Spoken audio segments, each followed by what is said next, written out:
Welcome.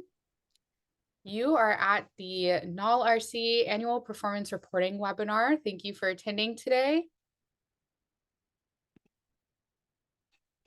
As we wait for others to join us and get connected to audio, we'll go ahead and go through the disclaimer. This presentation was produced under U.S. Department of Education, contract number GS00F115CA with Synergy Enterprises, Inc. The views expressed herein do not necessarily represent the positions or policies of the U.S. Department of Education. No official endorsement by the U.S. Department of Education of any product, commodity, service, or enterprise mentioned herein is intended or should be inferred. All right. So today I will be presenting the information on your APR and how to report this reporting season. And also with me is your program officer, Donna Bussell. Hi, Donna.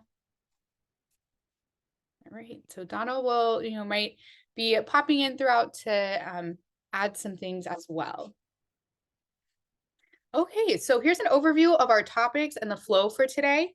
We will go over the reporting requirements for NALRC in detail.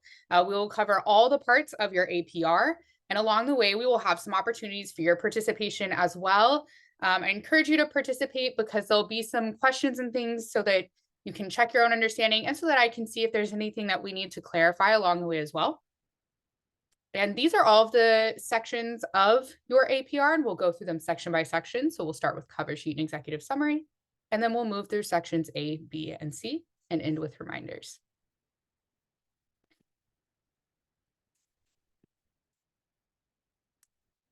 All right.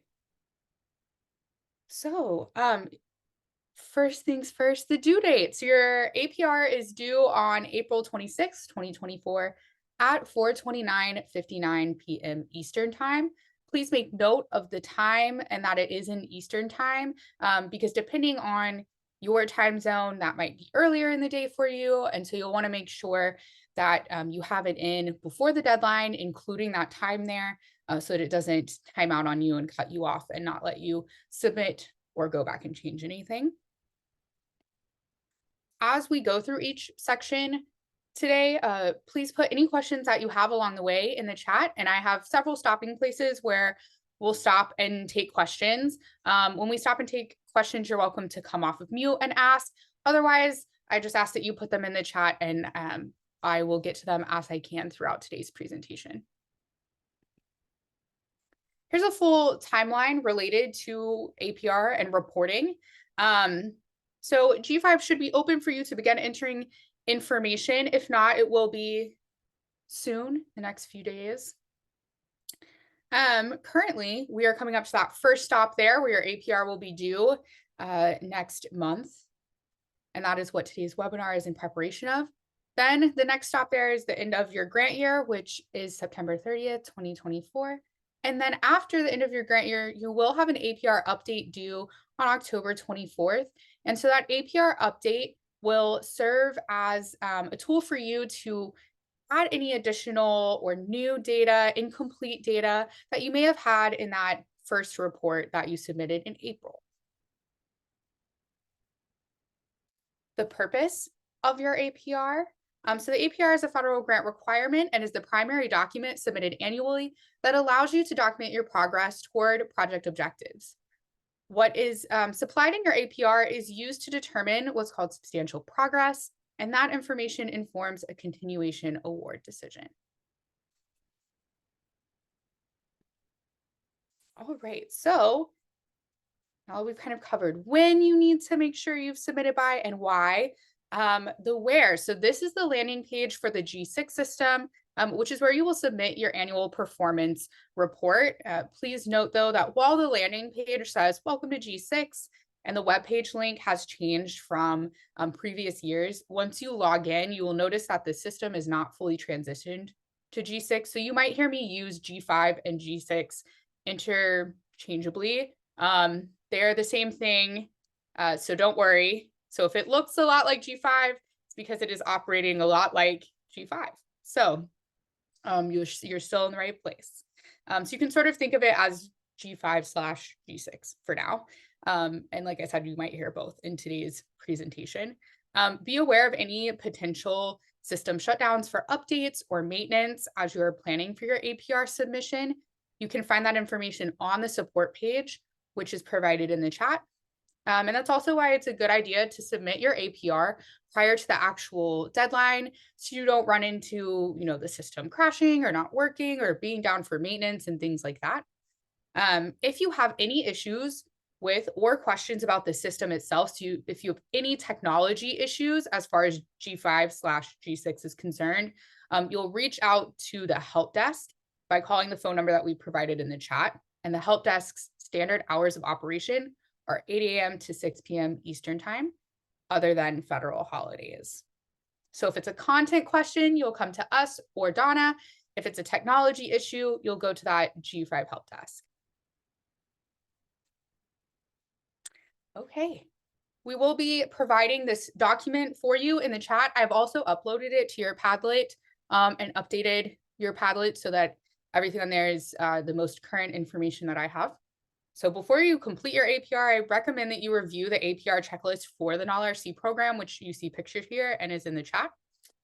And that will have like helpful tips, instructions, reminders, and things like that. So it'll kind of give you a high-level overview of a lot of the things and information that you'll hear today.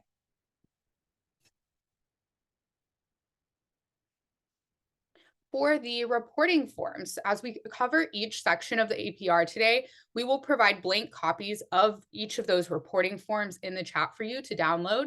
But you can also access these forms online, and that link is shared in the chat and is on these slides. If you look at your Padlet, I did upload a PDF of these slides, and you should be able to click or copy and paste the link from there as well if you would like to access the forms that way.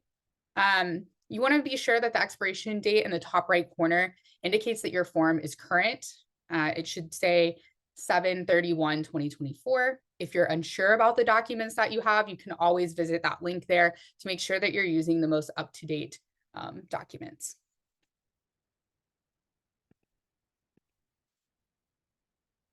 Okay, so first up in the first section of your APR is going to be your cover sheet and then your executive summary. So we'll start with some information about those two things. So first, your cover sheet, that's the first part of your APR. There's a screenshot of the cover sheet on the left hand of this slide. You'll want to make sure as you're working through your APR that you fill this out as soon as possible, and you fill it out first, because you will need to download it and get a signature from your authorized representative. So you definitely want to make sure that you take care of this soon. The first thing that you're going to put on here is your PR or award number, and you want to make sure that you include the full and correct number. If you interact with several grants, make sure that you are using the correct number for your NALRC grant specifically on this report. The next thing of note there is item 7. And item 7 is your reporting period. That means basically what you are reporting on in your APR. So that's different from the full grant year's dates. So the reporting period that you'll enter there for item 7 is 10/1/23 to 3/31/24. So everyone will have the same thing on item 7. Then we have item 8, and that's your budget expenditures. The amounts reflected in item 8 should reflect what you have drawn down. So they should match what has been drawn down in G5 as of 3/31/24. So highly recommend that you have your fiscal office send you a report of drawdowns on April 1st so that you are ready and prepared to fill out not only this information, but your budget section as well. The specifics as far as A, B, and C for item 8. On 8A, you're going to leave that blank. On 8B, that's total drawdowns from this reporting period. So you're going to put the total you've drawn down between the dates of 10/1/23 and 3/31/24 in 8B. And then 8C, you're going to leave blank as well.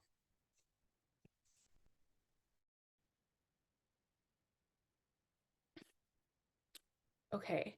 Item 9, if you are claiming indirect costs, you will complete 9A through D as it applies to you.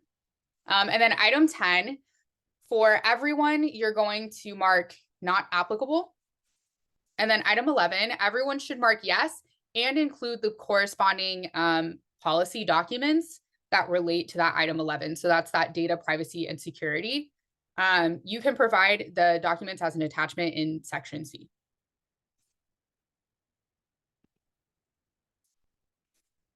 All right, and then item 12 is kind of a big one.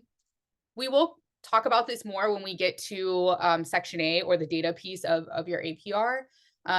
So if it's a little confusing right now, hopefully section A helps clarify this further as well. But this item 12 really connects with what you have available to put in your section A project status charts. It's asking you about your performance measure status. And the question is, are complete data on performance measures for the current budget period included in the project status chart?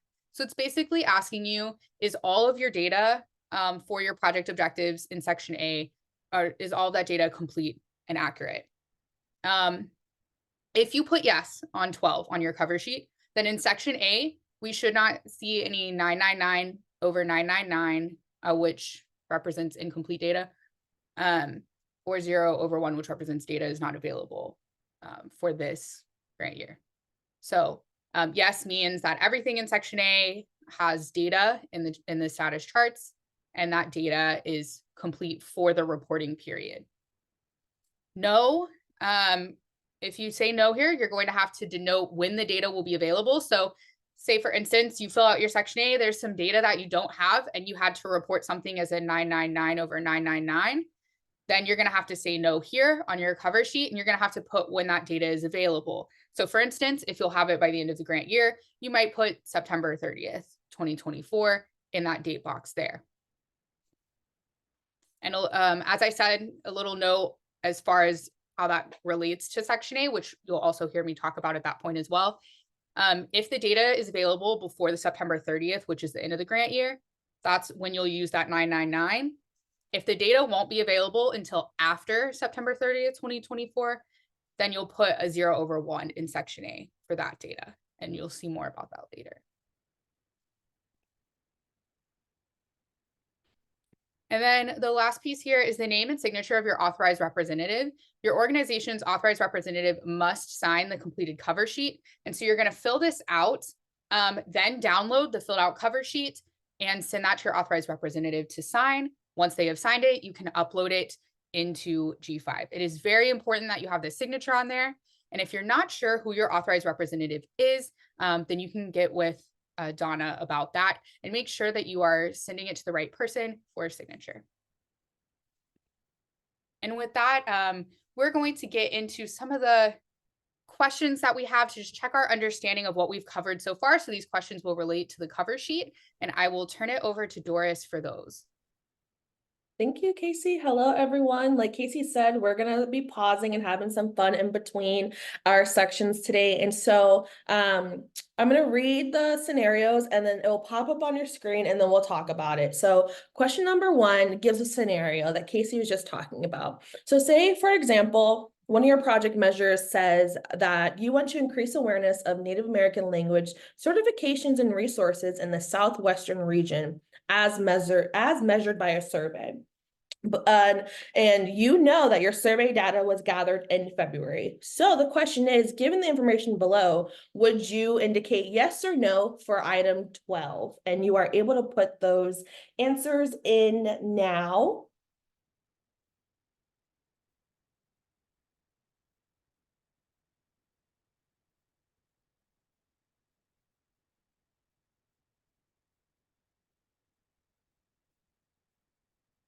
Just giving a little bit more time for folks to get the answers in.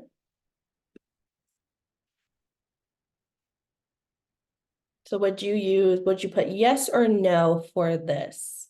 And the answer is yes.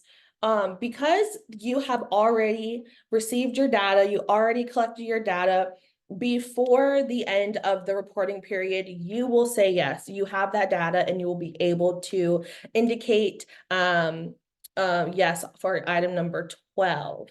So question 2 gives us a different scenario situation. So you want to reach at least 120 educators in the region annually, as measured in an in-person and virtual workshop attendance. But here's the thing, your workshops occur throughout the school year and your final one takes place in June. So would you indicate yes or no for item 12?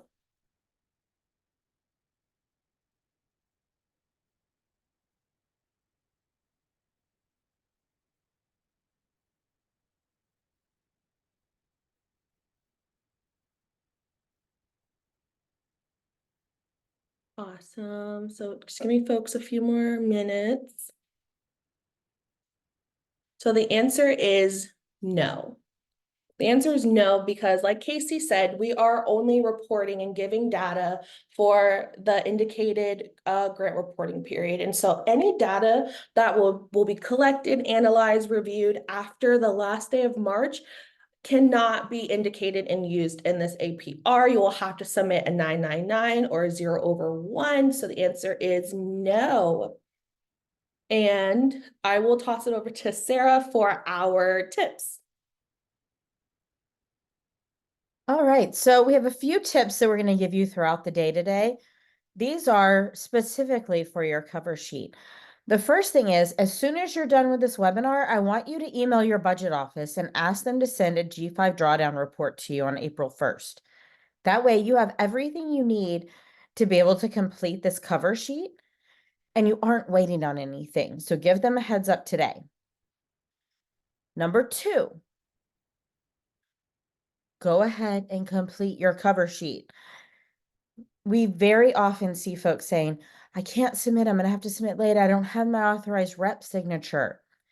Don't let that be you. Don't wait until the last minute. Typically, authorized representatives tend to be folks that are a little hard to pin down for a signature. So get that cover sheet off to them early so you're not waiting on it. And then finally, check your indirect cost rate. Even if you think it's totally fine, just double check it, make sure it's not expired, and that Donna has all of your updated paperwork. And then your cover sheet will be good to go. All right, thank you, Sarah and Doris. So the next section of your APR is the executive summary. And though we're covering the executive summary prior to the other sections because of the way you'll upload in G5, you might find it helpful to complete the remaining sections, so section A, B, and C, before you draft the executive summary. Sometimes thinking through each of those parts of the report can give you insight into what you may want to include, clarify, or add to in this part. The executive summary is a 1 to 2 page narrative description of your program's overall accomplishments and highlights. Although the narrative portions of section A, so those explanations of progress, which we'll talk about a little bit later, might help you think through your project and what you might want to share here, you do want to make sure that you don't just copy and paste from section A into the executive summary or from the executive summary into section A. They should be 2 separate pieces of your report and provide corresponding but different information. And you can think of the executive summary as a high-level overview that tells the story of your year. So think of it as you're sitting down to have coffee with Donna and you're really telling her all about what your program has done this year. That includes, highlights as well as challenges and things too. So it's really a story. So as I said, in addition to, whatever successes your program might have experienced so far, you will also get into any challenges you faced, how those challenges may have impacted progress so far, how you're addressing those challenges, or how you think they can inform future practice in general. And then also any contributions that your project has made to research, knowledge, practice, and or policy so far. So these are just some examples of what you might include in your executive summary. Okay, and I know that was short. The executive summary tends to be a kind of quick and easy section to go through as far as requirements there, since it is more of a storytelling piece of your report. And so we will have a couple questions just to make sure that we know a couple of the important things around executive summaries. Okay, so Our first question is, how many pages should your executive summary be? Should it be A, about half a page, no more than 1 page, at least 1 page, but no more than 2 pages, or no more than 3 pages? Oh, I see folks getting your answers in pretty quick.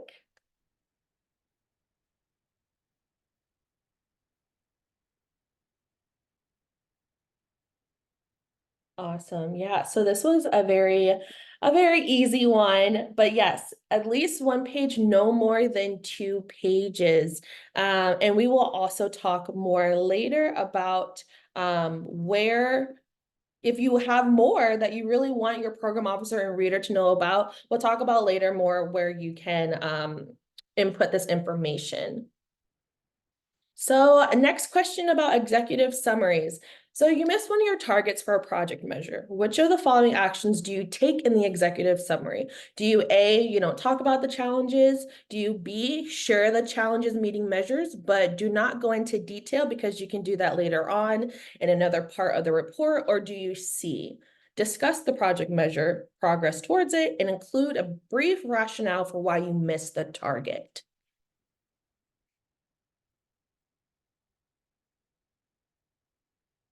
Which would you choose?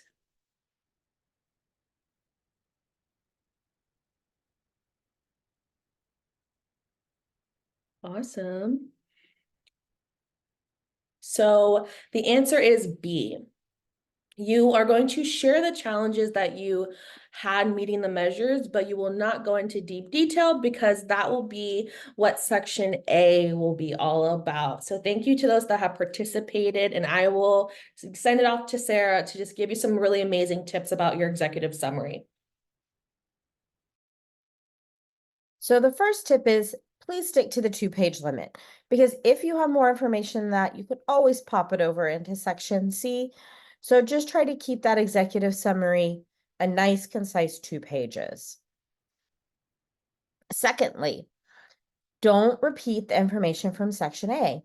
As Donna and other readers are going through your APR, they're reading it in the order in which you see it here in our slide deck.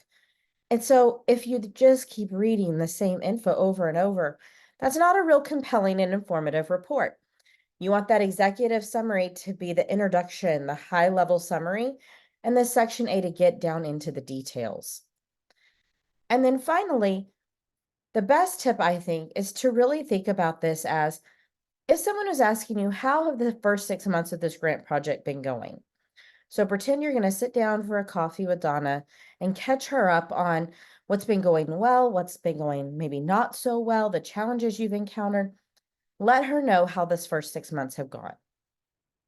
And then you'll have a great executive summary. All right. So I didn't see any questions in the chat yet, but if you have any questions related to the cover sheet or the executive summary, I'll go ahead and take those now. So if you have a question and want to come off mute or want to throw that in the chat, I'll give you a couple of seconds to do that.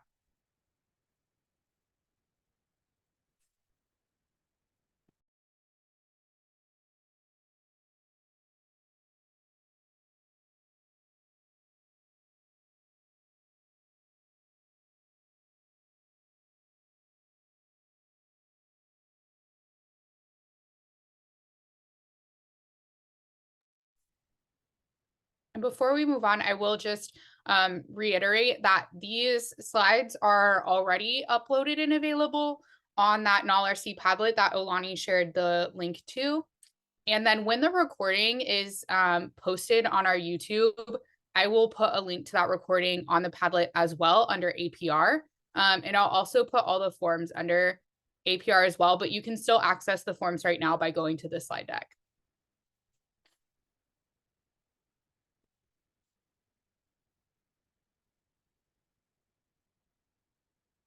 Okay. If you think of any questions along the way, even if they relate back to a section that I, answered questions for previously, you're always welcome to throw any questions you have in the chat. Okay, so next up is section A.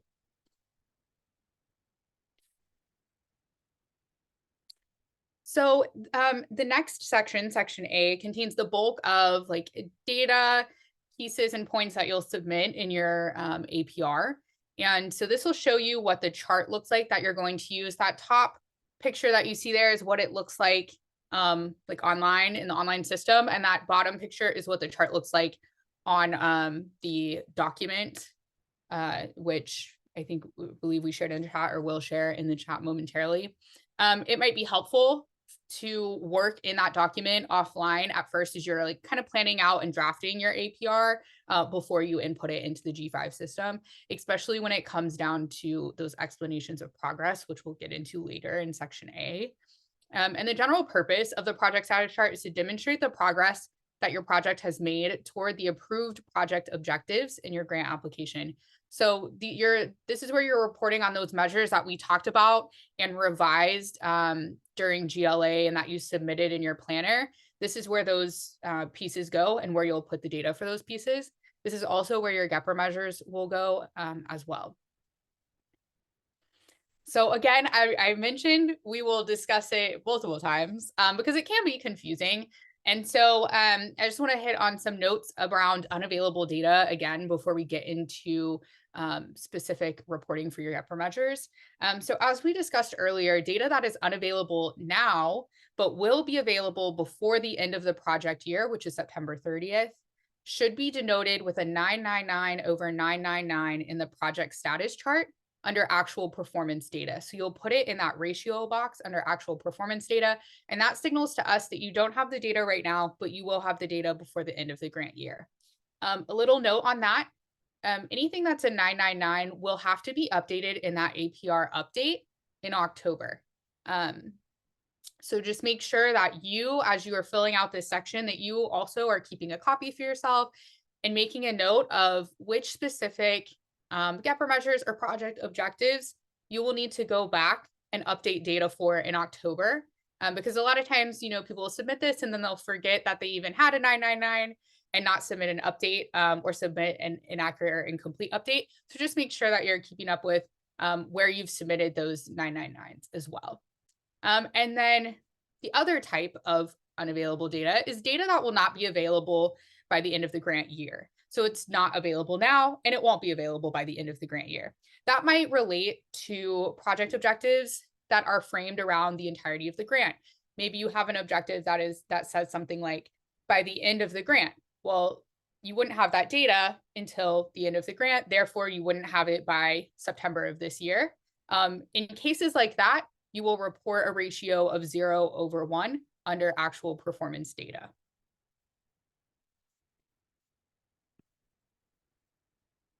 And where that gold box on the screen is, that is where those ratios will go. Okay, this is an overall look of your project status chart as it relates to your GEPR measures specifically. So your GEPR measures should already be loaded into G5 as far as like this GEPR measure text that you see here and measure type. However, if it's not, I'll still go over the parameters around that as well so that you're aware and can fill them in if needed. So GEPR measures are those measures that are defined by ED in your NIA. For GEPR measures, you have to use the exact word for word wording for each of your GEPR measures in that performance measure box where you see GEPR measure text. And then you'll want to make sure that measure type says GPRA or GEPR.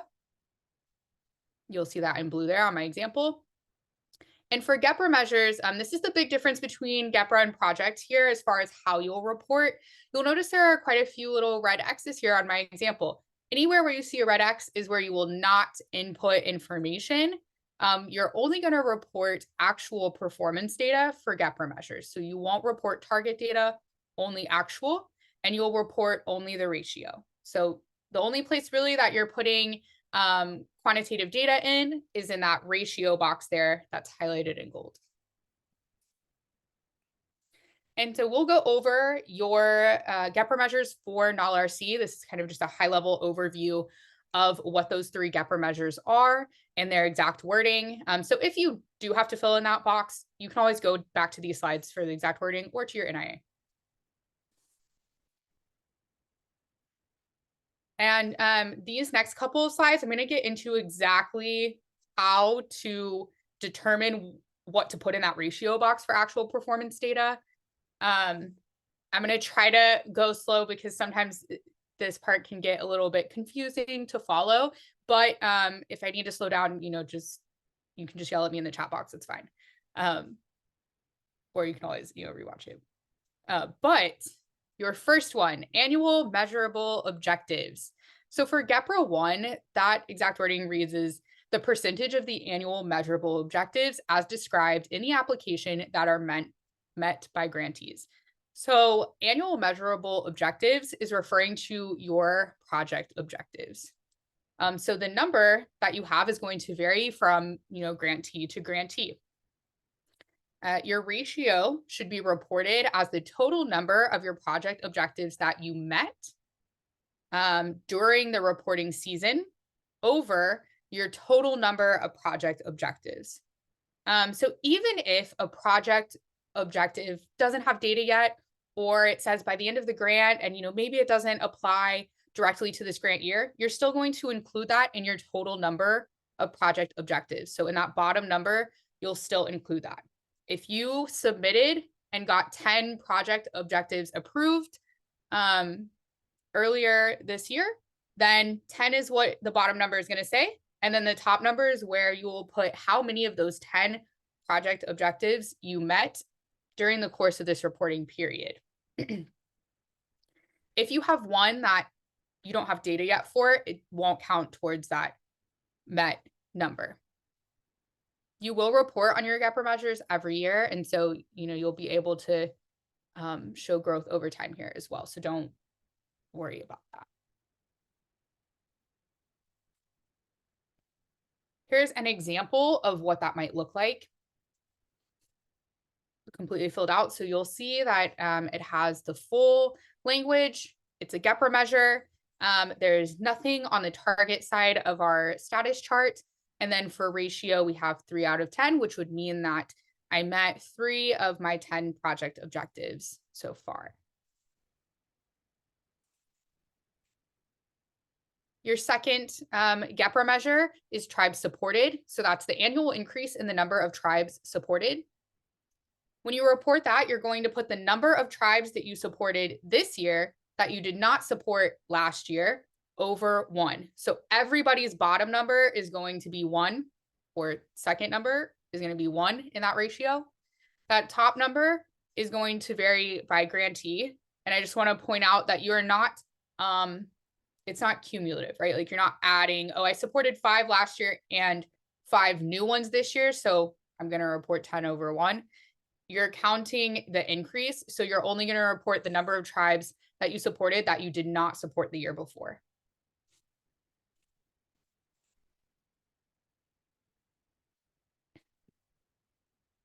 And so here's an example of what that would look like in a filled out status chart. Looks a lot like our other one. No data on the target side and data in the ratio box under actual performance data. In this case, that would read as my program serving 5 tribes this year that I did not support last year. So it might be that I support 10, 15, 20 total, but only 5 were new this year. So that's the number that I would report on top. Languages supported is going to look pretty much exactly the same in terms of how you're reporting the data. So it's the same kind of thing here. You're also talking about an annual increase, and that's the annual increase in the number of languages supported. And so same thing, everybody's bottom number is going to be a 1, and then your top number is going to vary by grantee. And that top number should be the number of languages supported this year by your center that it did not support last year. Of course, since you all are in your first year, they're all new this year. But next year, that'll really come into play, having to differentiate between total and like which languages are new this year, which tribes are new this year in terms of support. And this is what that would look like in the status chart. So same thing, a number over 1 on that actual performance data side under ratio, nothing on the target side. And in this case, this would be me reporting that I have served 2 additional languages this year that I did not serve last year.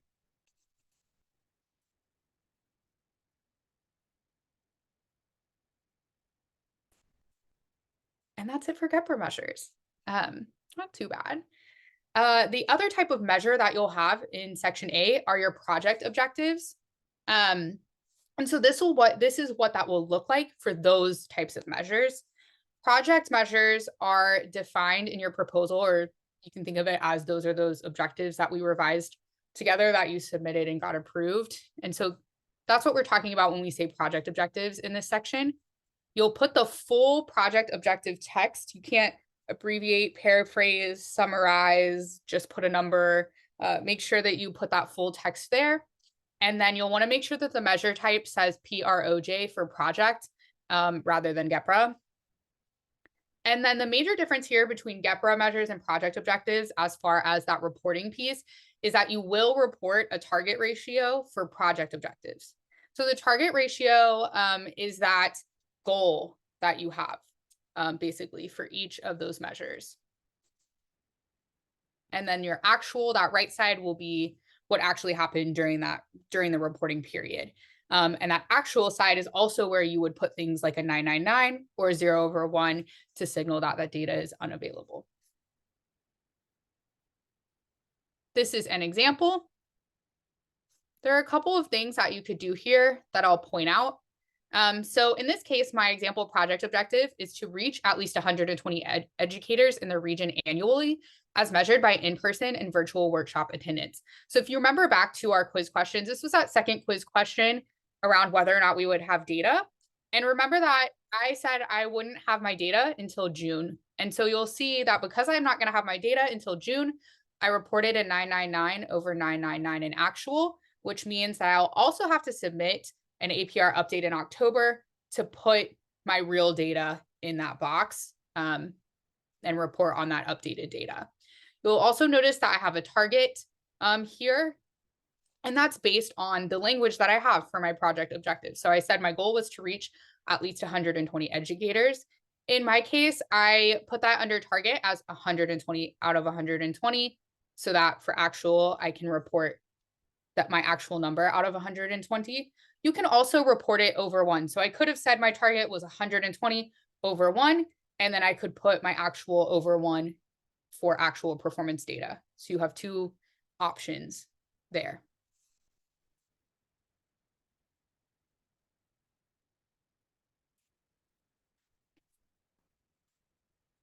The other piece of that project status chart is your explanation of progress. So underneath each project status chart, there's a section called explanation of progress.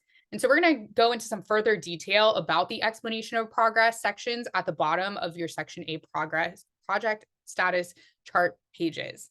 So many P's in the section A. When you are writing your explanation of progress, you'll want to provide both quantitative and qualitative data that gives the reader insight not only about whether or not your goals were met, but also provides insight about the background and context under which you were operating, as well as the challenges you overcame.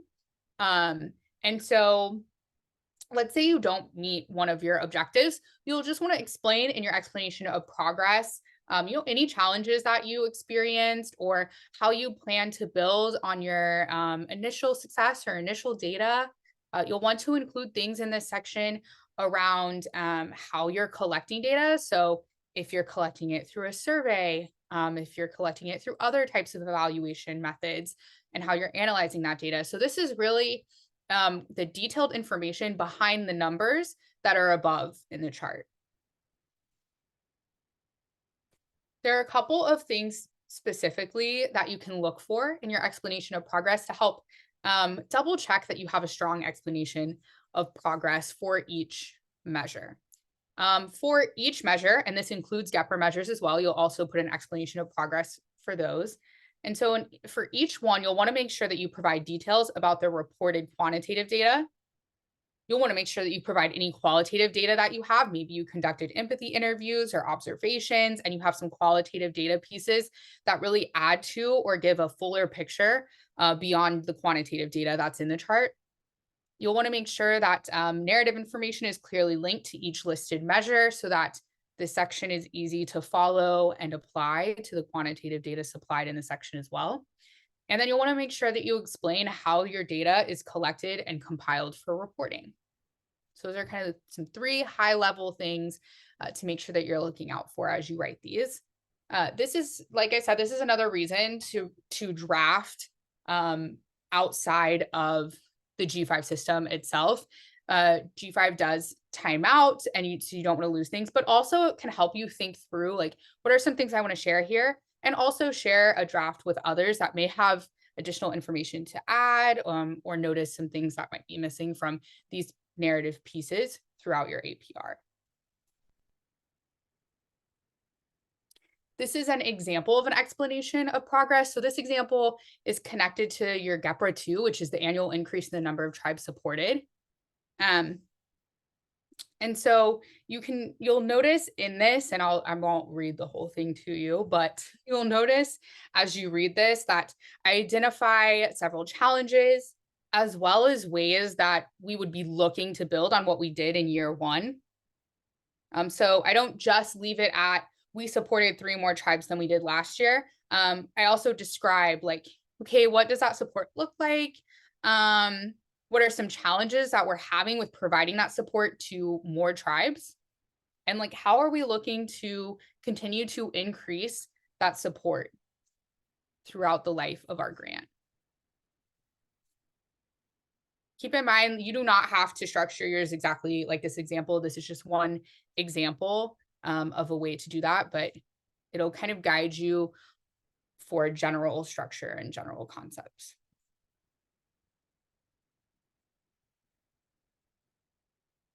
The last piece of Section A to really note is that APR update that I've mentioned a few times.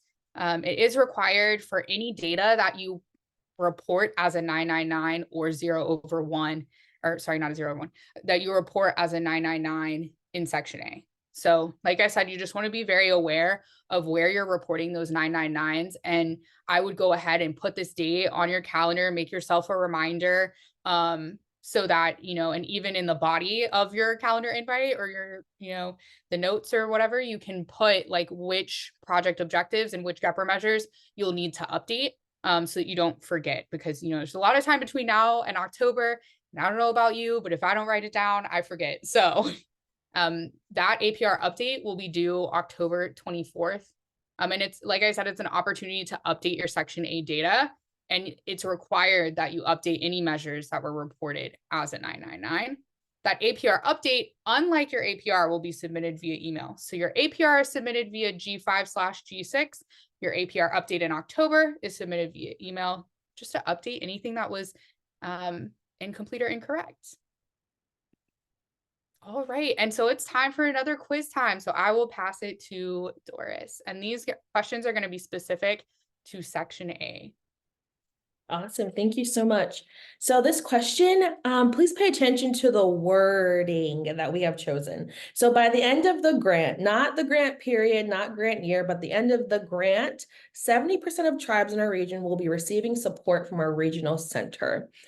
Based on the information below, would you indicate 999 or 0/1?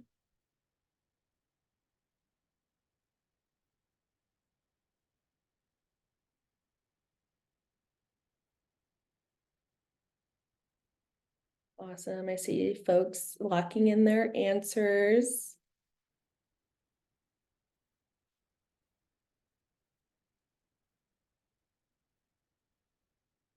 We'll give a few more seconds. Would you indicate 999 or 0/1 in your Section A chart?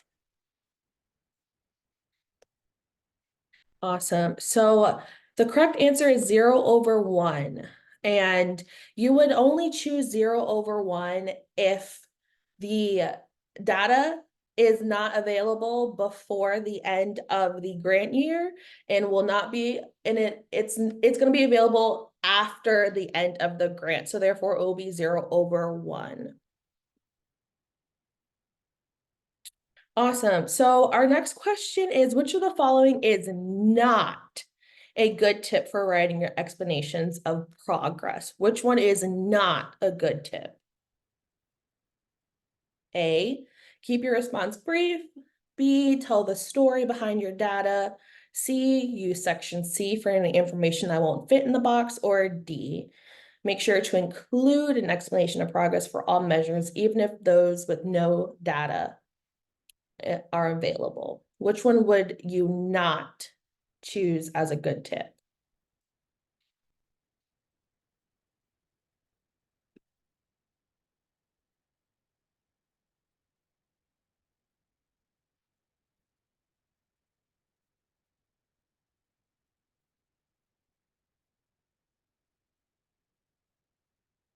We'll just wait a couple more seconds.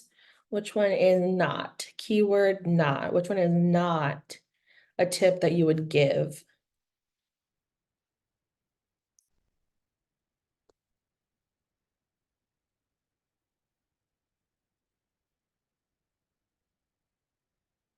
Okay, so the answer is A. You would not keep your responses brief. We, like Sarah and Casey have said before, we want this to be your full story. We are looking for all of the great tips that Casey has given. And so one thing we do not want to see is a brief explanation of progress. And now we're going to send it over to Sarah for some amazing tips. Yeah, so section A is the bulk of your report. So we definitely want to take some time before you hit submit to double check. Make sure that you've included all 3 of your GEPRA and, and all the project measures that were approved in your project planner. Excuse me. Then, as a final check, come back to this slide deck, which we will send to you, and make sure that you're reporting on those GEPRA measures in the way in which you've been asked to. Secondly,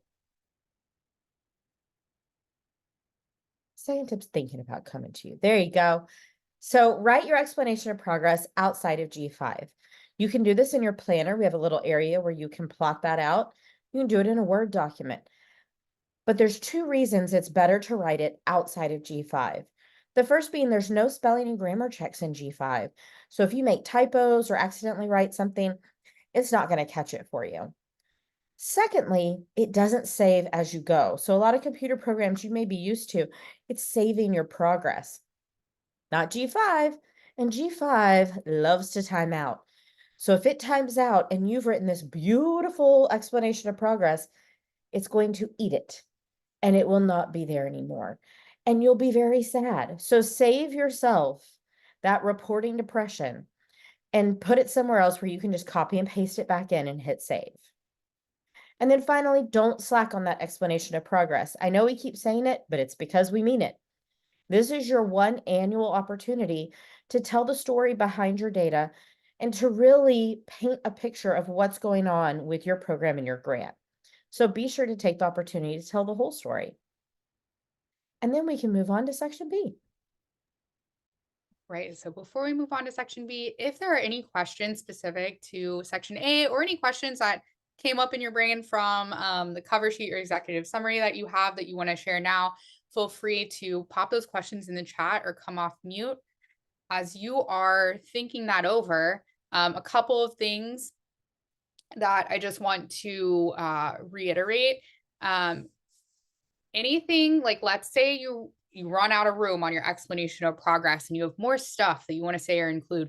Anything that you want to include that does not fit in section A, in the executive summary, all of that stuff can go in section C, which we'll get to towards the end. So I just want to call that out. There is a character limit on your explanations of progress in G5. It's 4,000 characters per explanation of progress. So you'll want to keep that in mind, but also be thorough. And then another thing, just from the quiz questions, I want to reiterate is that first question around whether it was a 999 or 0/1. If your project objective starts with by the end of the grant, that's a good indication that it is likely a 0/1 because it's the first year of the grant. So you won't have data that shows the whole grant if that's how your project objective is written. And I'll stop talking for a second in case someone wants to come off mute and has a question.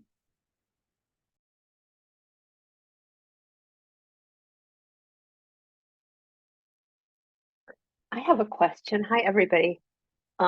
This is, of course, an entirely theoretical question. Say we are hiring staff and the staff hiring is taking longer than we think it's going to. And that gap is going to affect a number of our objectives, right? So is that something that you would want to see mentioned for each objective that it affects? Or would we say something like, see section C for a longer explanation?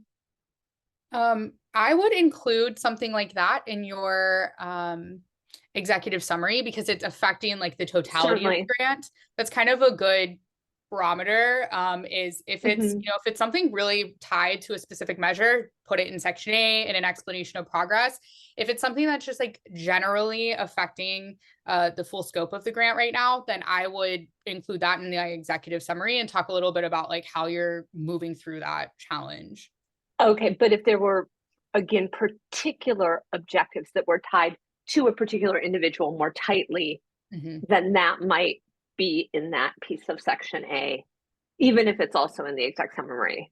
Correct. Yeah. You don't want to, I mean, things can kind of go together from section to section. You just don't want to copy paste, like have exact, the same information. So Donna doesn't have to read the same information repeatedly. But if it's like, oh, this is just a general, hey, this has been a challenge, like hiring in general has been a challenge, and that's affected several parts of our grant in the executive summary. And then in section A, get into a little bit more detail for a specific measure around, we haven't been able to hire for this specific position, and that's affecting this measure in this way.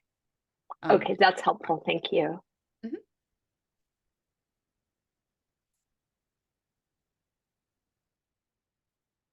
right. Any other questions before we move on to budget?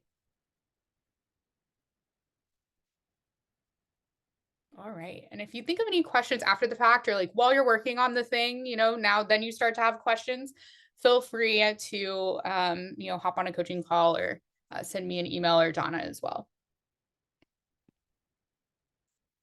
Okay, so on to section B, budget. All right. So there are two pieces of section B. There's the narrative piece, and then there's the tool. And so we'll go over both of those things right now. And you do need both. So I want to reiterate for section B, you will need the narrative information that you see here, as well as a tool. And so we'll talk about that later. But section B, budget information, looks like this. It's right before section C. This is where that narrative piece goes. And you'll want to describe in that narrative piece all spending for the current project year, ideally by budget category. So if you look at that tool, it's broken down into categories. That would be a good structure to use for your narrative as well, is to organize it into those same categories as you're providing narrative information.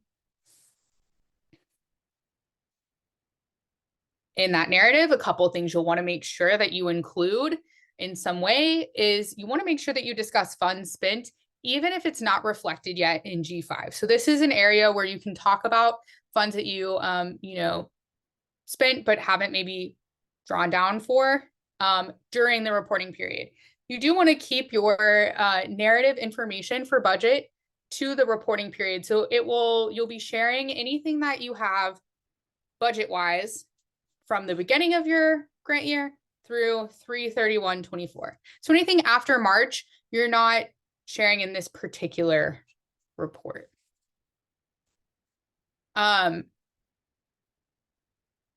Definitely, this is why it's important to reach out to your fiscal office as soon as possible to get a report. So that's something that's important here is like if you can even reach out to them today and say, hey, I'm going to need a report that covers this date to this date, and I would like that report on April 1st. That way you have it and you're ready to fill out this information and you're not waiting on other things to come in so that you can do that.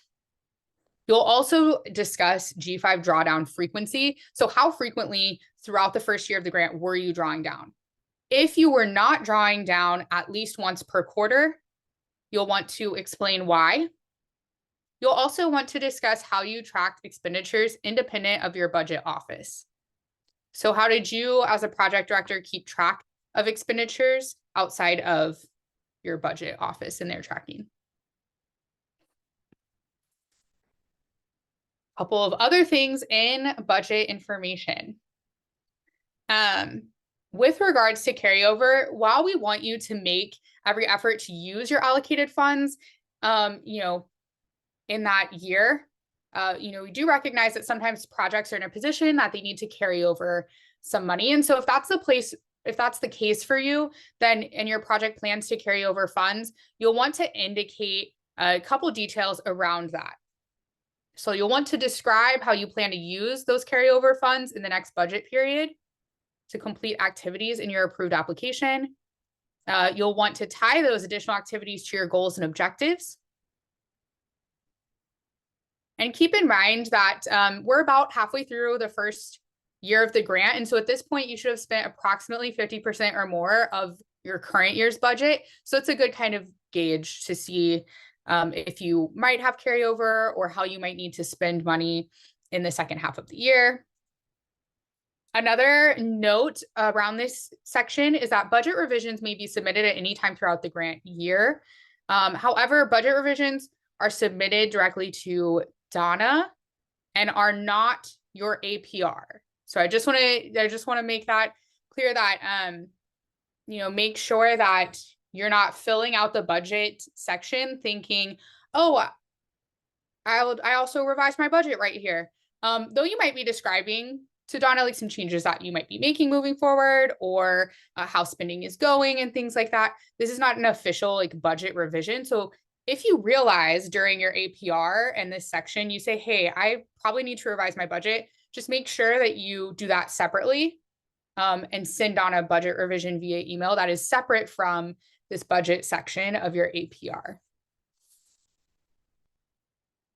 So that covers our narrative portion of section B. Like I said, there's also a tool part. So this is the optional budget reporting tool. This is the second piece that you have to have in your budget section. We have a tool that we've made that has all of the things that you need to include for this part of your APR. However, it is optional to use this tool specifically.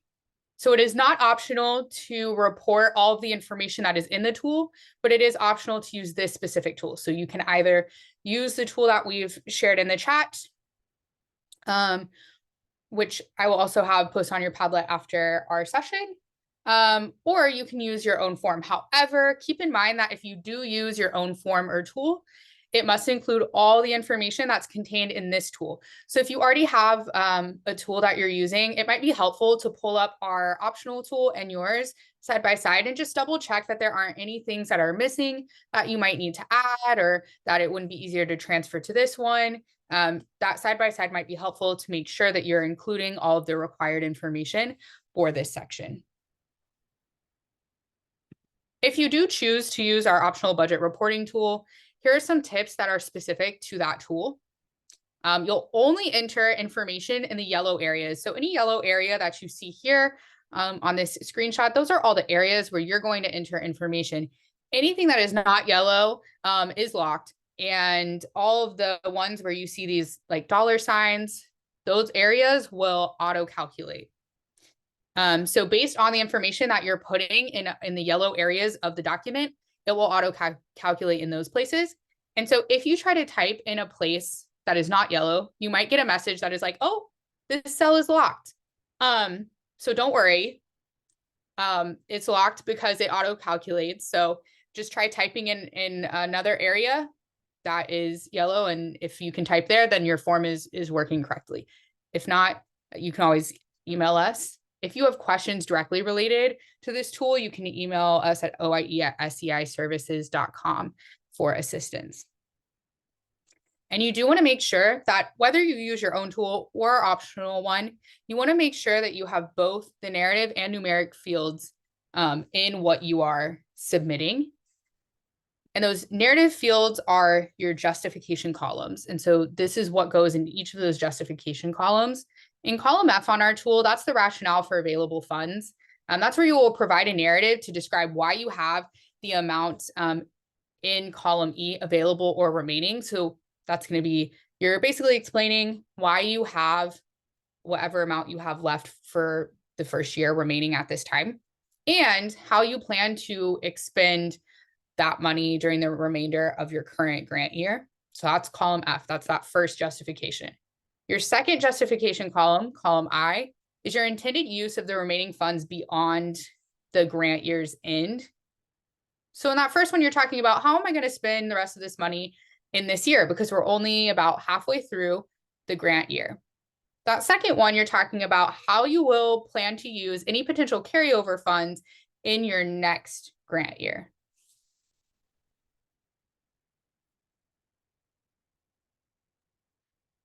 All right, and with that, we have a couple questions around budget, and then we'll get into tips and questions.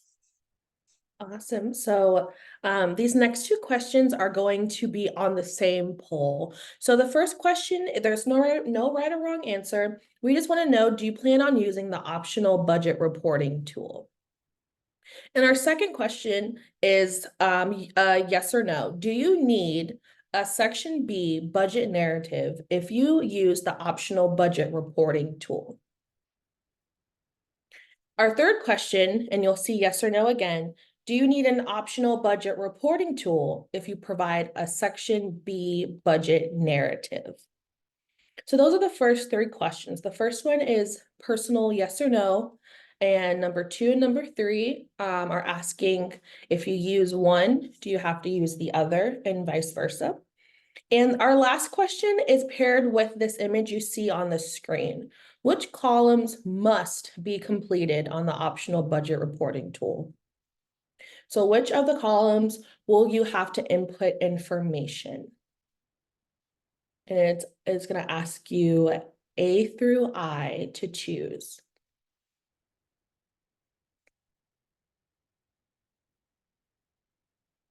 We'll just give a few more seconds for folks to go through and choose the answers that you see on your poll on your screen.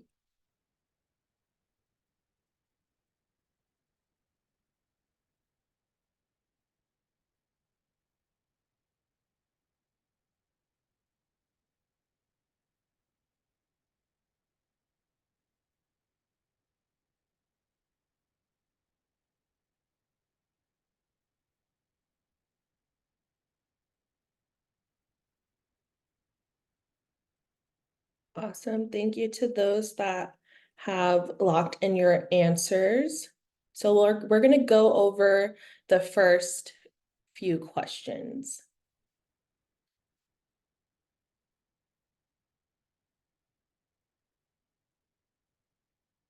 Awesome. Thank you so much, Casey, for going back. And so so a lot of you said that you are going to use the optional budget reporting tool, and at any time that you're going through the tool and you may need assistance or just want to walk through anything, like Casey said in the beginning, feel free to sign up for a coaching call, and that's exactly what your program officer and Casey are here for. For the second question, the answer is yes. If you need a budget, if you use a Section B budget narrative, will you also have to use the optional budget reporting tool? The answer is yes, you do. And on the flip side, do you need an optional budget reporting tool if you provide a Section B budget narrative? The answer is yes. So like Casey said, both of those, the budget narrative and the reporting tool, they work with each other. There's information on the budget narrative. Like Casey said, you're gonna go through each category. You're gonna talk about your drawdowns, the things that you have spent. Versus on the reporting tool, that's where your justifications and the data about whether or not these carryover funds, your rationale for the funds. So they both provide very important information for the reader, for your program officer. So please be sure that you have your budget narrative completed, but also you have your reporting tool attached as well, to have all the information submitted and ready to go. And for question number 4, The answer is that you will have information, you'll be able to input information in columns B, C, and D. A lot of the times, we see folks trying to input answers, try to input information in column A, whereas, you know, that cell is locked. Casey showed an image where it has the highlighted areas. Most of these cells are locked. So you will be responsible for B, C, and D. And like Casey said before, columns F is your rationale for available funds. You'll really go in there and provide some detail to inform your program officer. You will also be putting in information in line in column G as well, and column I. That's another just a narrative for talking about remaining carryover funds. So please be sure that you're filling in all the information to your best ability, giving a really great snapshot for the reader and your program officer.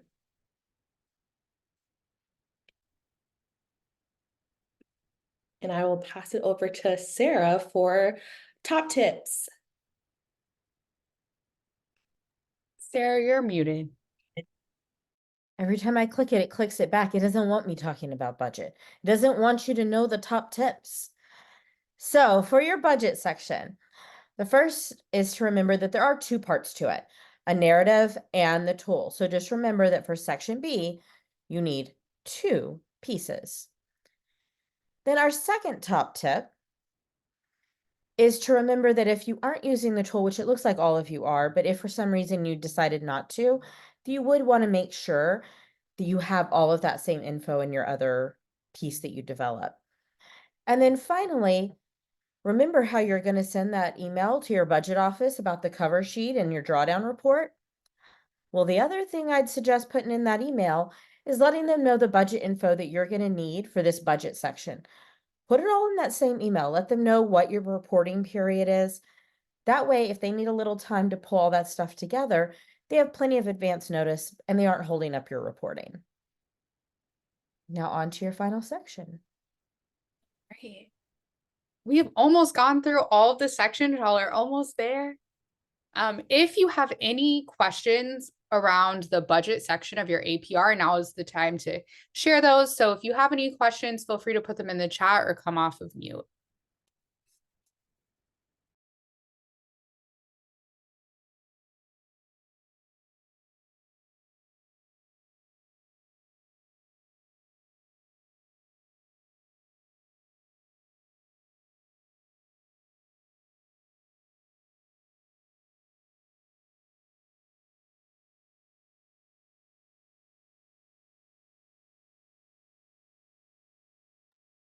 Wow, no budget questions? I might need to put this down in history. If you develop some questions as you're doing your budget or moving through the tool, perfectly normal. Feel free to reach out to me. I might be able to answer a lot of those questions over email for you if it's just a quick like form question, or you can also sign up for a coaching call as well if you want to have a more in-depth chat. Okay, so the last section of the APR is section C, and that's the section that we'll dive into now. I do tend to go through section C a little bit quicker because it's the most kind of straightforward section. But if at some point I'm going too fast for you, or a question develops or you're confused, just stop me and I will slow down or do my best to explain in a different way.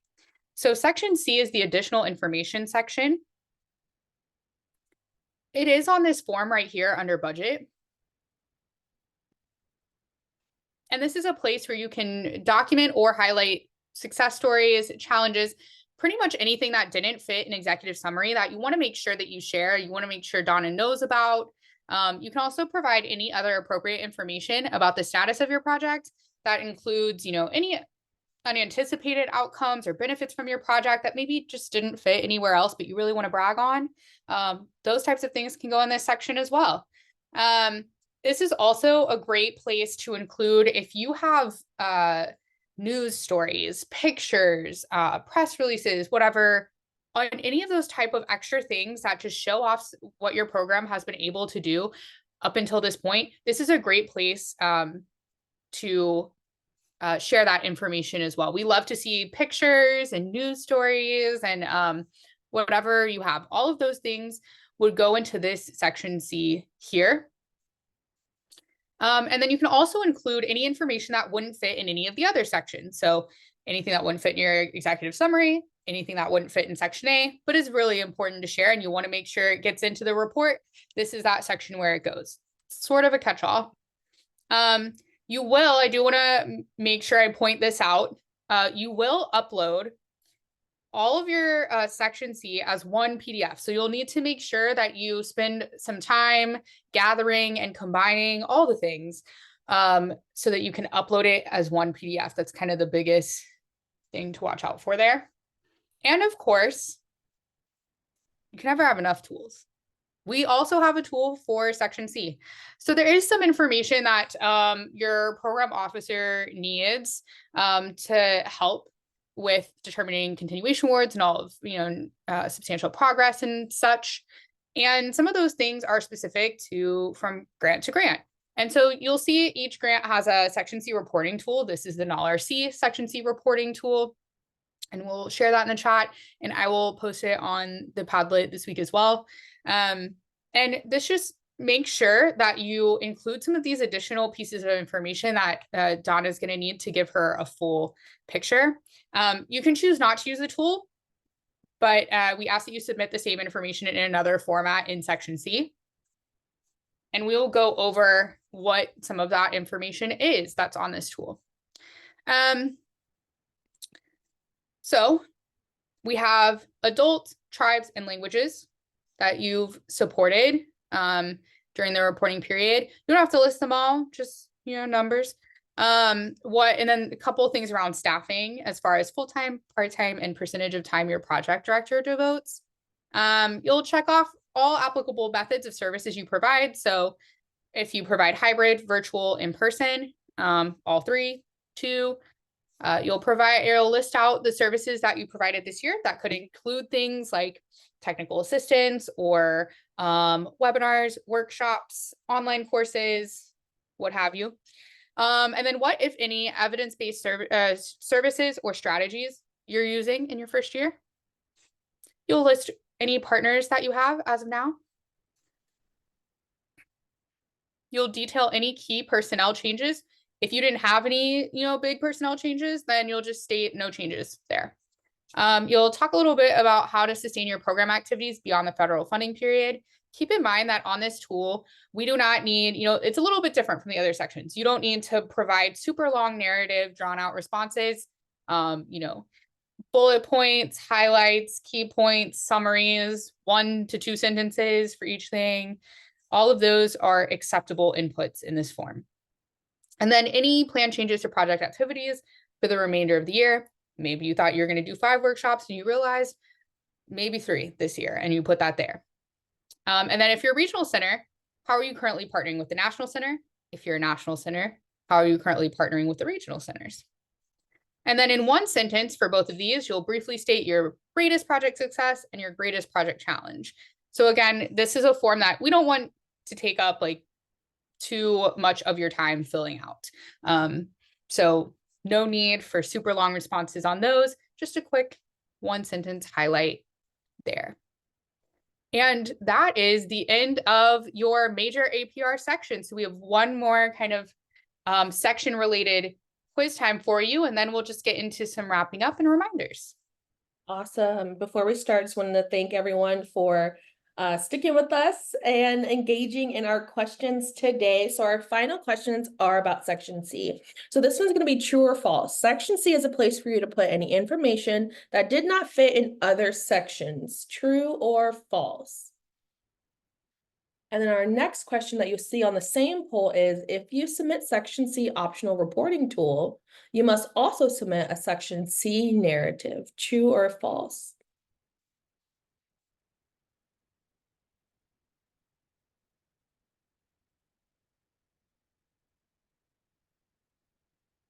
Awesome. I see some coming in. Again, thank you guys for sticking with Casey and us for so long about your APRs.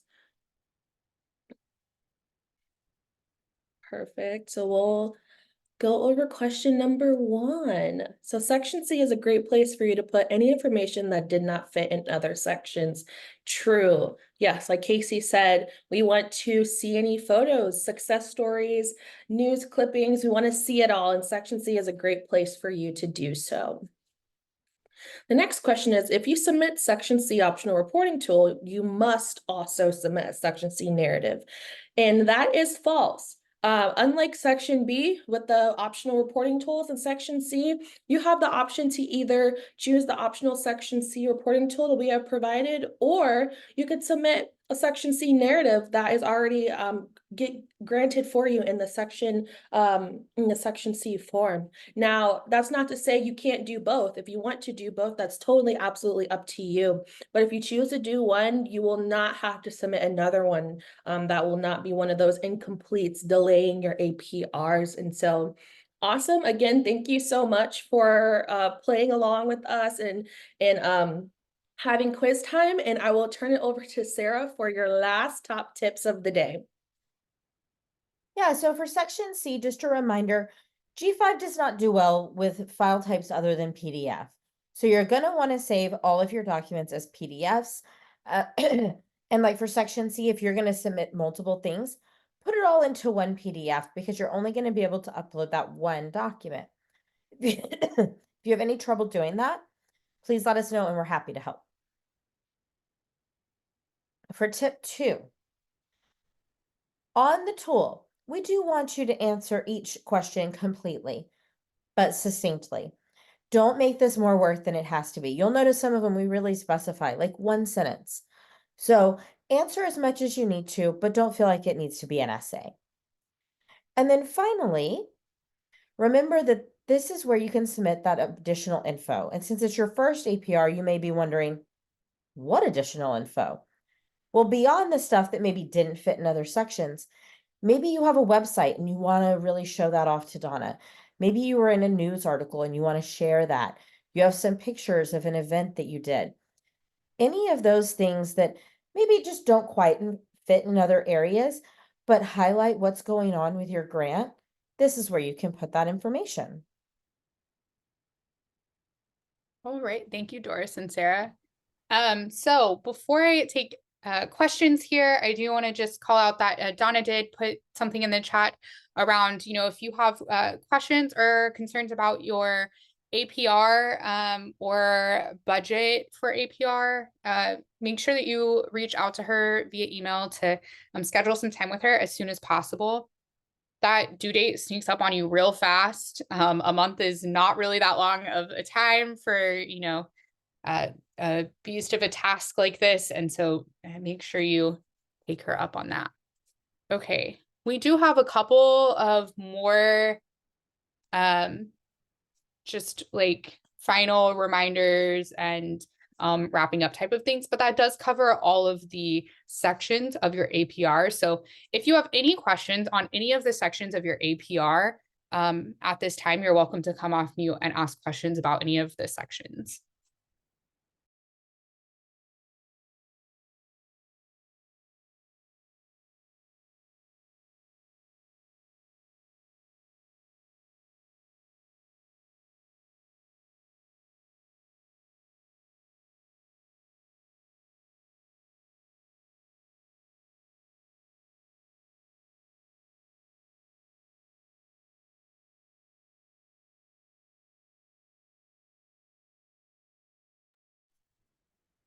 Okay, as we're going through these final few points and reminders, you're welcome to throw any questions in the chat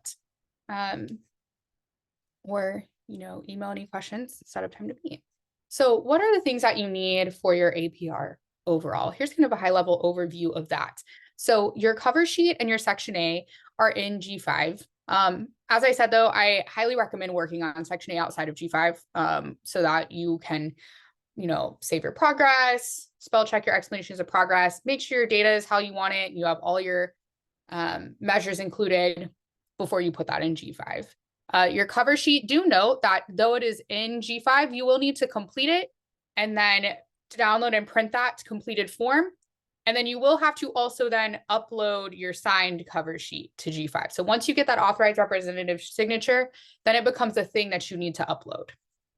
Other things you will upload are your executive summary, your Section B narrative and optional budget reporting tool, or a tool you are using instead. And then your Section C narrative and optional Section C tool as well. And that includes, so that's your one PDF there that you're uploading for Section C. So all the things that you've transformed into that one PDF then get uploaded as your Section C narrative. A note on continuation awards. As we started out by saying, the purpose of your APR is to determine if your program is making substantial progress and to make decisions about continuation awards. I just want to make a note around those. OIU makes every effort to process all continuation awards by the start date of your anticipated budget period. However, grantees who do not submit their APR on time, have missing information, or have not made substantial progress may experience a delay in receiving continuation awards. And then OIU will update you about any carryover requests as well.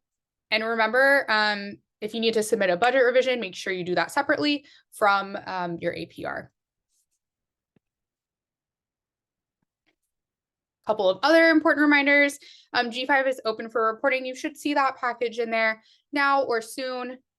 Also, only the grant project director of record in G5 may submit the report.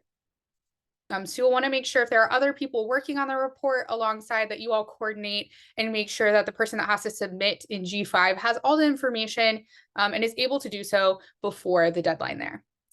Also remember that G5 will not accept reports after the reporting deadline of April 26, 2024 at 4:29:59 p.m. Eastern time. So I know we have some Pacific time and Hawaii time. So just make sure you're aware of what that means for you in your time zone, because that might affect you pretty significantly since it's earlier in the day than it has been in previous years. You also will not be able to go into G5 after the reporting deadline to revise your report or submit your report. So very important to get it in complete and on time. Another note related to G5, G6, you want to make sure that your report is finalized and submitted. You do not want to leave it in draft form. So basically, if you do not see where it says submitted with the date and time, then it did not submit. So sometimes, you might have thought you submitted it, but you didn't. So just make sure that it is not in draft form. In order to do that, once you think that you have submitted it and you're good to go, you can just log all the way out of G5 and then log back in and make sure that you see that submitted with the date and time stamp, just to double check that everything is in order. Those are all of our major reminders. And so we do have one more set of tips for you today. So I'll pass it over to Sarah for that last set of tips before we have a final opportunity for questions and some closing. So our final top tips for you today: don't wait until the last minute. As soon as you're done with this, you're going to send that email to your budget office. But I also really encourage you, go ahead and go log into G5 and make sure your login works and you can see the reporting package.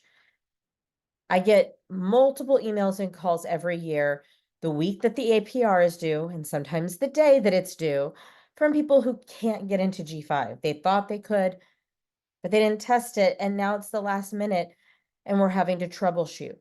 Don't let that be you. Just go check it now. It gives us plenty of time to get anything fixed we might need to. Secondly, when you submit, there's always a couple of folks every year who think they submitted and they left it in draft form. So what I want you to do when you go to submit is submit it, log all the way out of G5, and then log all the way back in. When you go back in, next to your report, it should say submitted with a date and time. If it doesn't, you didn't submit, you're still in draft form. Okay, so it's a problem that happens because you do have to hit submit a couple times. So just make sure it says submitted with date and time. Okay.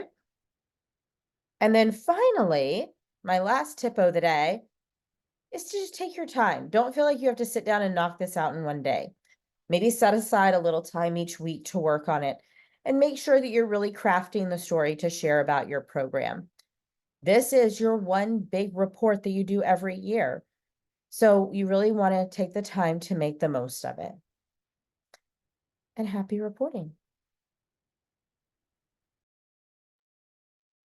Okay, so are there any final questions before we move into our closing slides?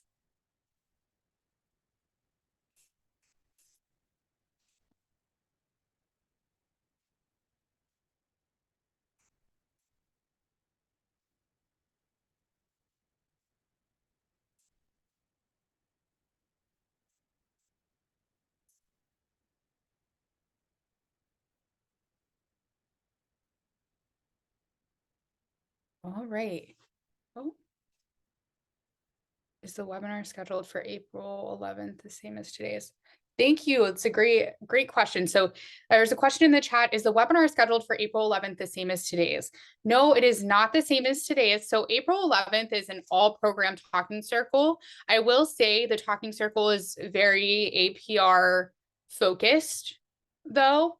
So while it won't be this exact same format or this same information, it will relate to APR pretty heavily. So that should give you a little bit of insight into kind of the content that day, but it is an all program talking circle on April 11th. That date was added to your Padlet as well. Note though that it's at a different time than the NALRC talking circles normally are.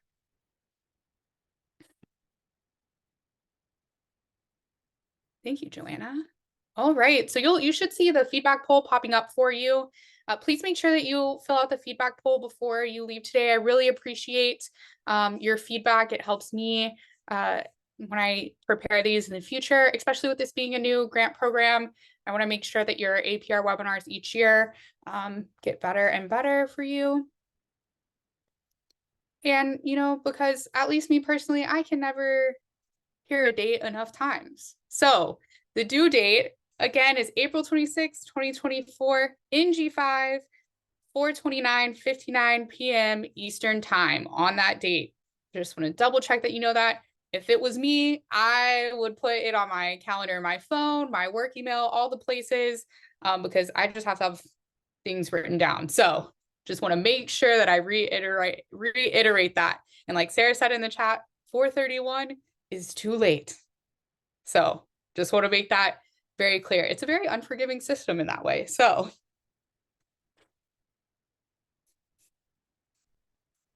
all right, and then some technical assistance opportunities that can help you with APR this reporting season.